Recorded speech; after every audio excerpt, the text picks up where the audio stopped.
Greenland મેળવવાની દિશામાં America સક્રિય, રાષ્ટ્રપતિ ટ્રમ્પની પ્રાથમિકતા રાષ્ટ્રીય સુરક્ષા હોવાનું વ્હાઇટ હાઉસનું નિવેદન. અમેરિકાના વ્હાઇટ હાઉસના પ્રેસ સેક્રેટરી કેરોલિન લીવિટે એક મહત્વપૂર્ણ નિવેદન આપતા જણાવ્યું છે કે રાષ્ટ્રપતિ ડોનાલ્ડ ટ્રમ્પે ગ્રીનલેન્ડ ટાપુ હસ્તગત કરવાની પોતાની ઈચ્છા અને પ્રાથમિકતા સ્પષ્ટ કરી દીધી છે.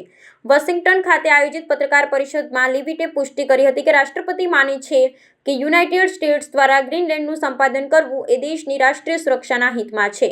આ નિવેદન બાદ આર્કટિક ક્ષેત્રમાં ભૌગોલિક અને રાજકીય સમીકરણો ફરી એકવાર ચર્ચાના કેન્દ્રમાં આવ્યા છે.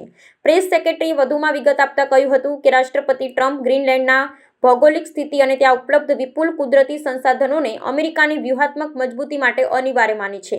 વ્હાઇટ હાઉસના મતે રશિયા અને ચીન જેવી વૈશ્વિક સત્તાઓ આર્કટિક ક્ષેત્રમાં પોતાનો પ્રભાવ વધારી રહી છે, ત્યારે ગ્રીનલેન્ડ પર અમેરિકાનું નિયંત્રણ રાષ્ટ્રીય સુરક્ષાના કવચ સમાન સાબિત થઈ શકે છે. આ પ્રસ્તાવ લાંબા સમયથી રાષ્ટ્રપતિના એજન્ડામાં રહ્યો અને હવે તેને સત્તાવાર રીતે પ્રાથમિકતા આપવામાં આવી રહી છે. જોકે આ જાહેરાત બાદ ડેનમાર્ક અને ગ્રીનલેન્ડના સત્તાવાળાઓ તરફથી મિશ્ર પ્રતિસાદ મળવાની શક્યતા છે, કારણ કે અગાઉ પણ આવા પ્રસ્તાવોને ડેનિશ સરકાર દ્વારા નકારવામાં આવ્યા હતા. અમેરિકાના આ વલણને આંતરરાષ્ટ્રીય સ્તરે અત્યંત ગંભીરતાથી લેવામાં આવી રહ્યું છે, કારણ કે તે વૈશ્વિક સરહદો અને સંસાધનો પરના પ્રભુત્વની નવી લડાઈના સંકેત આપે છે. વ્હાઇટ હાઉસે સંકેત આપ્યો છે કે આ દિશામાં રાજદ્વારી સ્તરે ચર્ચાઓ આગળ વધારવામાં આવી શકે છે, જેને આગામી સમયમાં અમેરિકાની વિદેશ નીતિનો મુખ્ય ભાગ બની શકે છે. Landry, the president's special envoy for Greenland, wasn't in the White House meeting yesterday.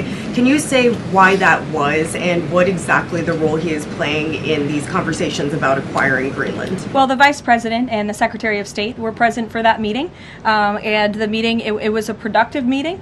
It was a good meeting, and in that meeting, the two sides agreed to really establish a working group of individuals who will continue to have technical talks on the acquisition of Greenland. Those talks will take place, I'm told, every 2 to 3 weeks. So this is a conversation the administration intends to keep having with the Danes and with the respected delegation from Greenland. But the president has made his priority quite clear.